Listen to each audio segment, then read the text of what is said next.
Come si ricorderà, lo scorso 22 giugno, domenica, l'associazione ambientalista agrigentina Mare Amico di Claudio Lombardo, insieme a tanti volontari, ha pulito, dopo aver inutilmente invitato gli organi preposti ad intervenire, la spiaggia di Cala Vicinzina a Palma di Montechiaro. In particolare sono state rimosse 2 tonnellate di plastiche tossiche in un tappeto catramoso lungo quasi 40 metri, perso in mare da una nave della SNAM in transito nel canale di Sicilia è arrivato in spiaggia sospinto da una mareggiata invernale. Ebbene, in proposito, l'ambientalista agrigentino Giuseppe Arnone ha presentato una denuncia alla stazione dei Carabinieri di Palma di Montechiaro. Arnone, in sintesi, chiede di verificare chi abbia autorizzato Claudio Lombardo ad utilizzare in luogo pubblico tra gli astanti uno strumento pericolosissimo come il Flex per trattare rifiuti speciali, tossici e pericolosi. Poi chi abbia autorizzato il Lombardo a caricare sulla barca gli stessi rifiuti tossici e verificare dove siano finiti. Immediata è la replica di Claudio Lombardo, che afferma essere denunciati per avere disinquinato una spiaggia mi fa soltanto onore e rende onore al mio lavoro di ambientalista vero. E adesso ascoltiamo lo stesso Giuseppe Arnone.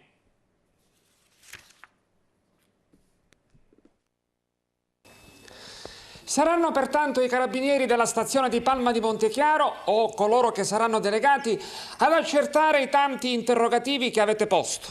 Sì, io credo che sia venuto il tempo ormai di fare chiarezza innanzi all'opinione pubblica sul ruolo del signor Claudio Lombardo.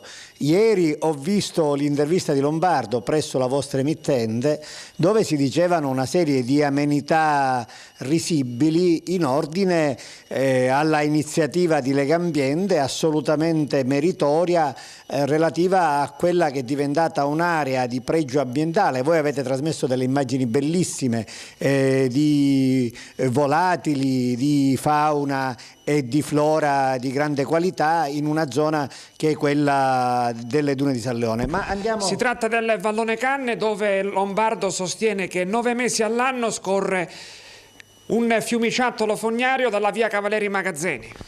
Per disgrazia di Lombardo, il fiumiciattolo fognario che io ho sostanzialmente debellato, prima era un fiumone fognario una decina di anni addietro, non riesce, per nostra fortuna e sfortuna di Lombardo, a creare disastri ambientali. È singolare sostenere che le gallinelle d'acqua vanno cercando le fogne.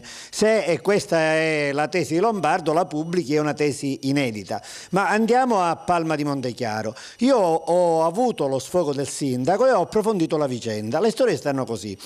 Il sindaco di Palma di Montechiaro era pronto, d'accordo con Lombardo, con la partecipazione delle scuole di Palma di Montechiaro, a far pulire ai tecnici del comune di Palma la spiaggia di Vicinzina, far togliere, come doveva essere fatto con le modalità di legge, i rifiuti tossici, speciali e pericolosi che erano un manto di bitume scaricato da una nave in transito. Lombardo si accorda con nemici politici del sindaco, rompe improvvisamente col sindaco e fa... A lei come risulta che Lombardo si sia accordato con nemici politici del sindaco? Il sindaco mi segnala che i signori Bellanti che maneggiavano il Flex, credo in assoluta assenza di autorizzazione e in un contesto di pericolosità che dovranno accertare le autorità, sono avversari politici del sindaco.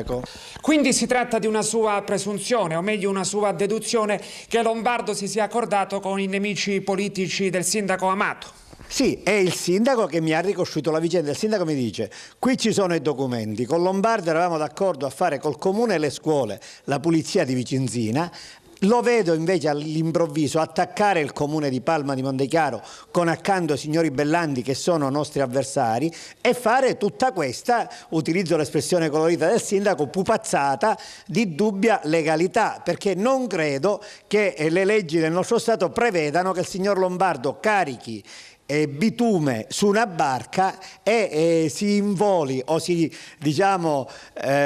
infili in mezzo al mare per andare a depositare questo bitume in luoghi che ancora non sappiamo. Poiché il bitume è un rifiuto, come dice Lombardo, tossico, speciale e pericoloso, adesso Lombardo dovrà presentare ai carabinieri le ricevute, timbrate, bollate con data e numero, a chi ha consegnato questi rifiuti pericolosi. Conoscendo Lombardo e quello che ha fatto Lombardo, qui parlano le sentenze, con la dottoressa Fiorentini che fu arrestata sulla base di una testimonianza inveritiera di Lombardo, non sono sicuro che questi rifiuti non siano stati poi scaricati in mare. Anzi, è molto opportuno che Lombardo spieghi chi lo ha autorizzato ad andare a manomettere il bitume in sfregio alle leggi di questo Stato.